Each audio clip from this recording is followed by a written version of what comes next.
It's all Ben can do not to open his own window and yell across Division Street to the kid. "Be careful!" The words are in his throat. Where are your parents?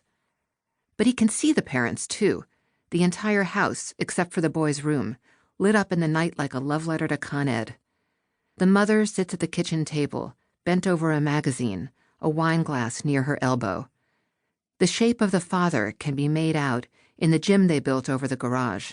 The man is rowing like a maniac, as if propelling himself toward a drowning person. The house across the street used to belong to the Platts, and before that, to the McCarthys. Back when he and Mimi had first moved into the neighborhood, when Division Street actually divided, though it was considered rude to talk about it, the more desirable part of town from the houses closer to the train station.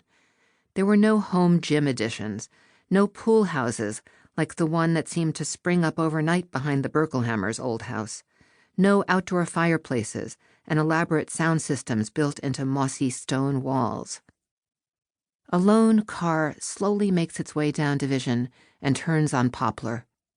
In the distance, the yowling of a cat.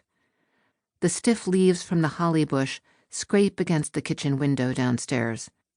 Ben had meant to ask the gardener to dig it up last fall before it rotted any more of the house's old clapboards, but with everything else going on, it had slipped his mind. Now, it's about to be somebody else's problem. The new owners, a couple he hasn't met, are relocating from Cleveland, along with 2 small children, and one of those sad-eyed basset hounds. So this is how he's going to spend this last night, then. Wrapped in his flannel robe, gazing out his bedroom window, absorbing every sight and sound of this place where he has lived more years than any other. He is committing it all to memory. 40 years. He and Mimi used to make fun of people who would say treacly asinine things like, "It all goes by so fast." But now, here he is. 40 years since he and Mimi moved into this house. Mimi was pregnant with Theo and Sarah was in diapers. They were probably not so very different from the Cleveland couple, imagining just how life would be. Downstairs, all the rooms are filled with boxes. These are stacked floor to ceiling and labeled according to destination. SW, for the china, Mimi's silver, most of the good linens, all to be shipped to Sarah in Santa Monica, though why she could possibly want more stuff than she already has is beyond him. His daughter has never been the sentimental type, but maybe now in middle age she is softening. TW, for the thousands of records, actual vinyl, for which Theo has purchased and restored a turntable in his Brooklyn loft. Also being shipped to Theo are boxes labeled BW Files, representing Ben's medical practice dating back to his residency. What else can he do with the files? Burn them? No. He will leave them in the care of his son. The boy has spotted him. As he has for the last several nights, he raises his hand and waves, a child's wave, fluttering his fingers. Ben unlatches his window and slides it upward. The cold air hits him in the chest. "Hey, kid." He knows the boy's name well. Waldo.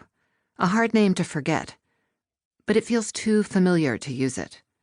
Even though the family has lived across the street for a decade now, they've tended to keep to themselves. When they first moved in, Mimi never had a chance to walk over with her usual plate of cookies and a note welcoming them to the neighborhood.